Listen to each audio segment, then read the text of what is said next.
Oi, aqui é o professor Paulo. Vou comentar os slides da aula de hoje, referente à unidade 1.2 do livro e parte da unidade 1.3 de urbanismo, tá? Se refere à cidade na escala humana. Eu fiz dois slides de propósito, escrito bem grande, cidade na escala humana grande, e depois bem pequenininho, não dá para enxergar, né? E vamos pensar a respeito desse título e da unidade 1.2 que eu peço que vocês leiam, tá? Cidade na escala humana e as cidades modernas, elas ficaram assim, né? Aqui é o exemplo nosso de São Paulo. A gente, nessas fotos amplas, nós não vemos pessoas, né? A gente vê estradas, rodovias cruzando a cidade, com os edifícios no fundo, né?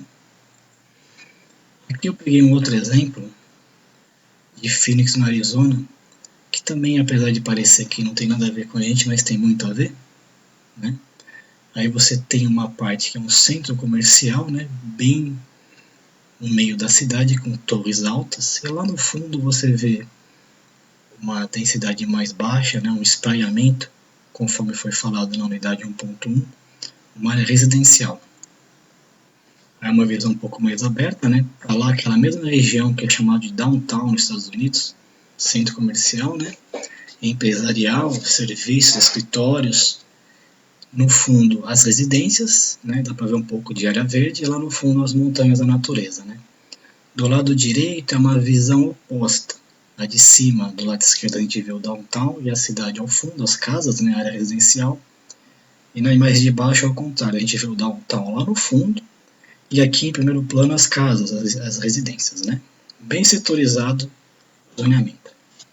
Aqui também é a mesma coisa, uma imagem mais à noite, a gente repara uma grande avenida cruzando a cidade de ponta a ponta, o eixo, né?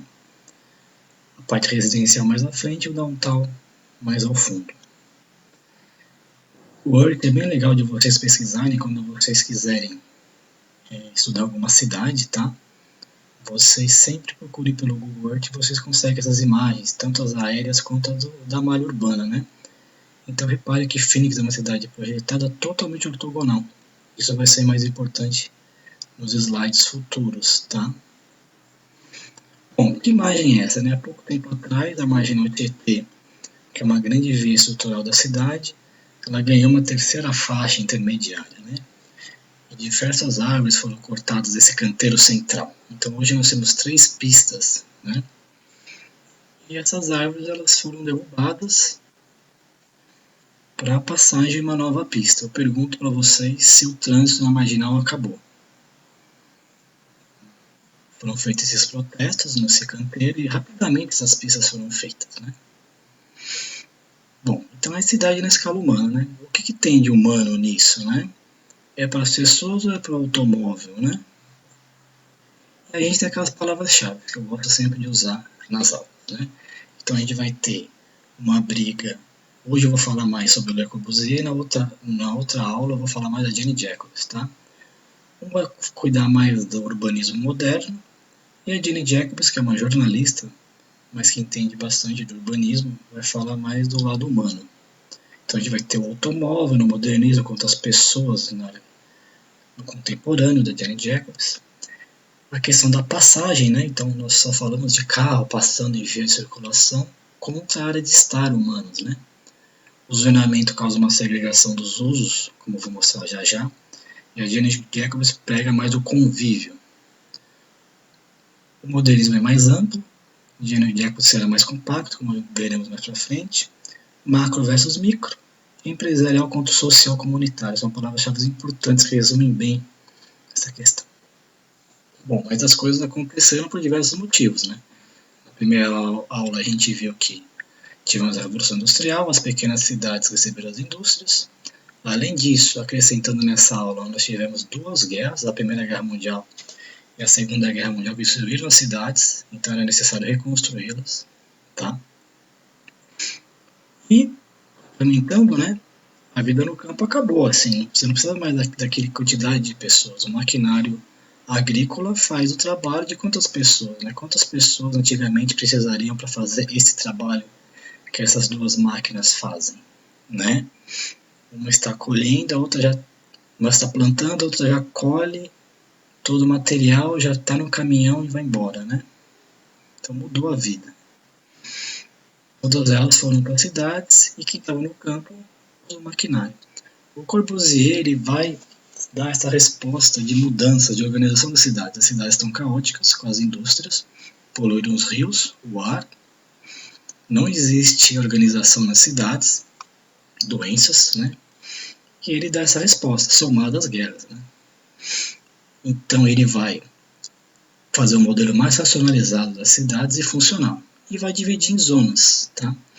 Habitar, trabalhar, cultivar o corpo e o espírito são diretrizes dele, né? São essas as diretrizes. São 4 importantes diretrizes que vão ser que vão nortear o desenho das cidades deles, tá? Não só dele, como a gente acabou de ver de Phoenix, e veremos de outras. A Vila Radiosa, né? Traduzindo, é essa proposta do Corbusier de solucionar as questões urbanas que nós vimos, os problemas da aula passada, né? Então o plano prevê retirar toda a habitação da área central, colocar numa área mais periférica e na área central grandes torres de serviços, tá? Deixando bem o zonamento bem restrito, bem monofuncional. Algumas imagens das cidades antigas, né? Ruas estreitas, e essas casinhas todas acabaram virando cortiço, né? Achei essa imagem interessante, ó. A antiga Londres suja, né? A imundícia, né, diz o título em inglês, né? A imundície da antiga Londres, como ela foi ficando com a Revolução Industrial, é esse o título. Aí algumas imagens, né? Esse é do Monet, mostrando como mudou a vida em Londres, né? Olha só, a poluição, as indústrias, o porto, né? A vida era outra a partir de agora. A Carta de Atenas, ela tem vários artigos, eu vou falar de vários deles durante os slides. O artigo 77 são exatamente as diretrizes, né? Habitar, trabalhar, cultivar o corpo, o espírito, o lazer e circular. Cada um desses, imagine que é uma zona, tá? Vai ter a zona de habitação, o zoneamento para trabalhar, uma outra área só para cultivar o corpo, o espírito, que é o lazer, e circular. Isso é uma conquista importante, tá? O lazer, porque a gente viu que as cargas horárias de trabalho poderiam ser de 14 horas, né? Salários baixos. A pessoa, quando voltava para casa, se ela não dormia no próprio local de trabalho, ela só voltava para dormir, ela não tinha mais lazer. Aquela vida no campo do passado acabou por salários baixos, praticamente uma escravidão, e não tinha tempo de lazer. Isso acaba com a vida de qualquer pessoa, incluindo a poluição, eles não tinham mais qualidade de vida. Então essa é uma proposta importante do modernismo. A gente vai ver muitas críticas, mas o zoneamento contemplava espaços para o lazer. Lazer é uma conquista importante. Tá? Bom, então existem os conceitos da arquitetura moderna, planta livre, terraço, jardim, pilotis, janela em fita livre, grandes vãos, estão associados à Carta de Atenas, né?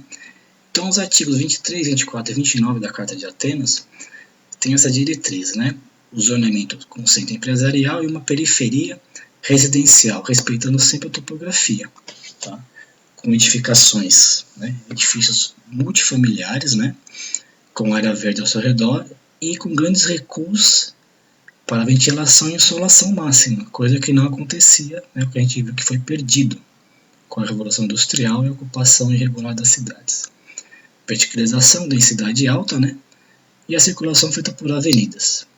A zona industrial é do artigo 47, e ela tem que ser separada das demais áreas por uma área verde e estar próxima à rodovia, canal e ferrovia, canal hidroviário, né? As vias são classificadas por tipo e não existe cruzamentos, tudo passagem de nível. Tá? Essa é a primeira planta da Vila Radiosa, tá? O Radiose. Então você repara o que vocês imaginam quanto à organização, né? Você quer organizar um espaço, você imagina algo cartesiano, ortogonal, né? Com eixos de 90 graus, 45 graus. Foi o que Corbusier propôs nessa primeira planta que eu estou mostrando para vocês, tá? Seria uma cidade planejada para ser 6 vezes maior do que Paris, com zonamento bem restrito e bem definido, tá? Então a gente tem essa malha, ortogonal com faixas diagonais, tá? De 1924, depois da Primeira Guerra Mundial. Tem uma visão de perspectiva, né? Então, bem no centro, né? Essa imagem que vocês estão vendo aqui, bem no centro da cidade, aqui em perspectiva, são as torres empresariais, tá? Arranha-céus. Quantos metros vocês acham que teria isso aqui, né? Isso seria uma edificação de 200 metros de altura, tá?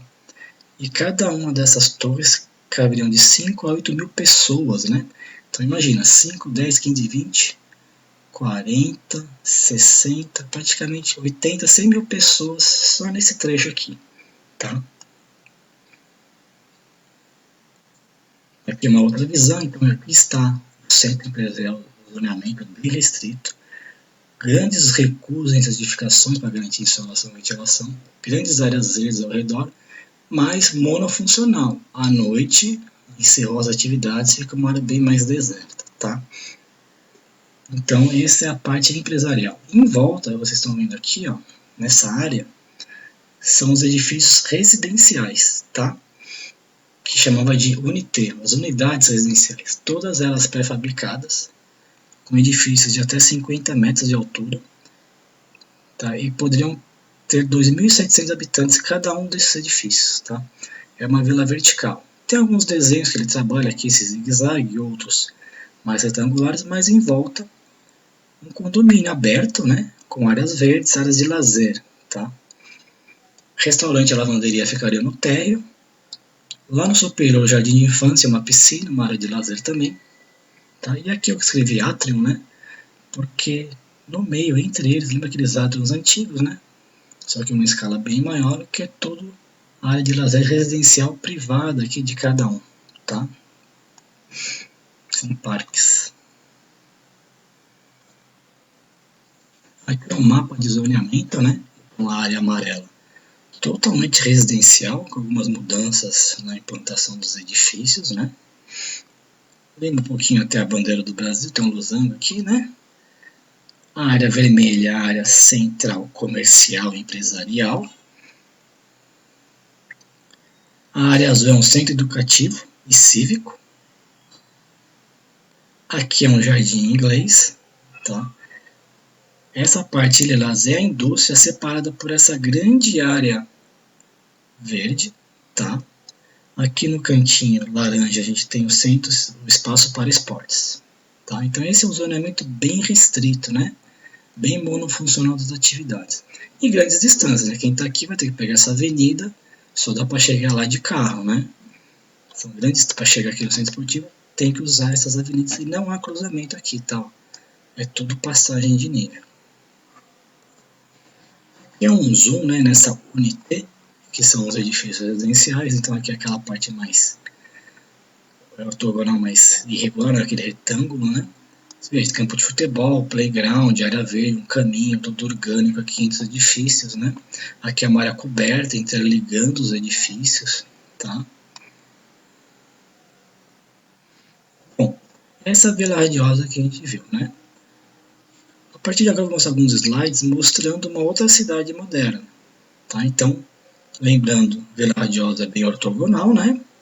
Teremos aqui também ortogonalidade, então um eixo, né? X e um eixo Y, né? Aqui a delimitação do espaço. E aqui foi feito esse arco, porque aqui nessa cidade a topografia não permitia que fosse reto, né? Teria uma grande movimentação de terra, ficaria inviável. Então, reproduziu o caminho ideal do terreno. Aqui o desenvolvimento. E aqui a gente tem Brasília, que é de Lúcio Costa, muitos anos depois da Vila Radiosa, mas que a gente vai ver que segue basicamente os mesmos princípios do modernismo, tá? Aqui é uma imagem do Google Earth, que é bem legal, que eu acabei de falar na Arizona, né? Aqui é a foto aérea. E aqui é a escala urbana de Brasília, né? Então ela é estruturada pelos dois eixos, né? A gente tem o eixo rodoviário, que é o residencial, esse eixo todo aqui, ó, da asa. O amarelo, reparem a semelhança com a Vila Radiosa, né? Essa área amarela toda residencial. A gente tem a escala monumental aqui, em azul. A escala gregária ligando bem no encontro dos dois eixos, né? é a escala bucólica, toda essa área verde. Né? Aqui é um zoom, né? Área residencial, eixo rodoviário ou residencial. Gregária, de agregar, né? Tem a parte mais empresarial, aqui o eixo monumental governamental. Modelagem das superquadras, né? Lembra muito o que a gente acabou de ver na Vila Radiosa, só que tem uma pequena diferença, porque existem alguns comércios e serviços entre algumas dessas residências, né? Então tem um parque escola, existem algumas diferenças, é semelhante em alguns pontos quanto à edificação, edifício em lâmina, né? Segue todos os conceitos de arquitetura moderna, porém existe uma escola, uma igreja na superquadra, tá? Cinema, um clube, tá?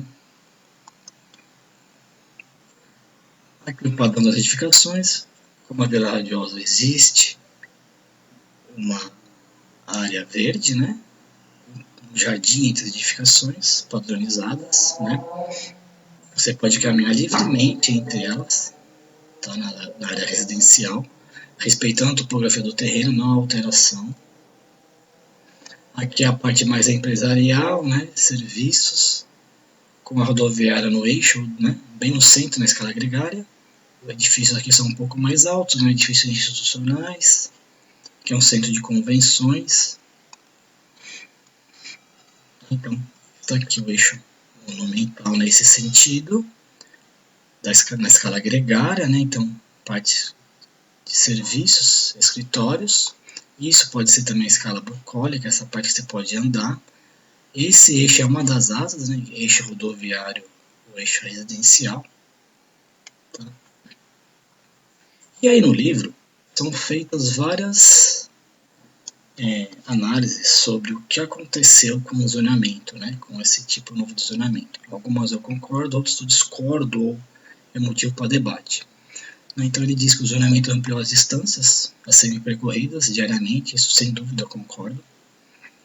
Diz claramente que ocasionou a redução do contato social, eu discordo, eu conheço muita gente que morou lá e tem contato social, não é bem assim, tá? Intensificou a poluição atmosférica? Não sei se foi o zoneamento que intensificou a poluição atmosférica, tá? É algo para ser debatido. Foi mais o incentivo ao automóvel, tá?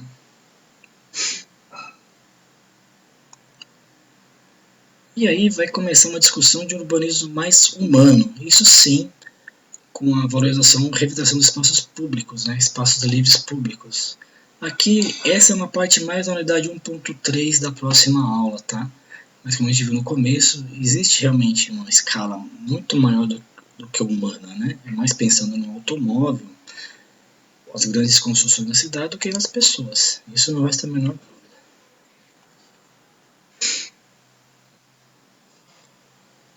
Nós temos hoje essa falsa noção de segurança, né? Pelos muros reforçados, altos, né? Mas Brasília era aberta, a proposta não era essa. Então nem tudo dá para colocar na culpa de urbanismo, né? O que a gente tem hoje, até um complemento da aula passada, esses condomínios longe de São Paulo, né? Alphaville, né? Centros empresariais, né? Monofuncionais ocorrem, aqui Barueri, enfim, ocorrem em vários locais. Olha só, outro condomínio sendo feito, né? Essas glebas feitas nas cidades, por exemplo, aqui percorrem Anhanguera, Bandeirantes, outras estradas, tá? Isso ainda existe muito forte no Brasil do urbanismo modernista, né? Então as pessoas que moram aqui têm que fazer grandes distâncias para ir trabalhar. A solução é o urbanismo mais recente, que são as cidades-bairros, ou seja, ser pontual na intervenção. Isso ocorreu no passado, ainda ocorre em alguns momentos de ser monofuncional, mas agora a escala é menor, é uma escala mais humana. E quando a gente fala em grandes eixos, né, a Vila Radiosa e Brasília, hoje o urbanismo é voltado a pequenas intervenções bairro. Tá? Isso vai ser praticamente a partir de agora tudo o que a gente vai ver na disciplina. É um planejamento mais regional, tá? E um desenvolvimento mais equilibrado entre trabalho e residência, não tão restrito como a gente viu.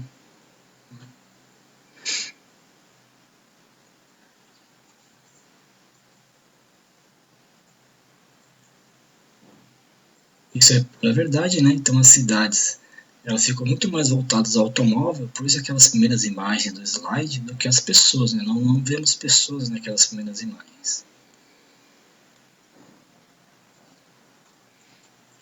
E agora com esse novo urbanismo mais local, então é em relação ao usuário do local, do bairro, né? Fica muito mais voltado a quesitos de sustentabilidade, qualidade de vida, facilidade para os pedestres, conectividade, uso misto de estabelecimentos. A gente não tem em nenhum momento uso misto nas outras regiões, né? Nas cidades modernas, e até mesmo, como eu acabei de mostrar, em Barueri e outras cidades satélites aqui de São Paulo, né?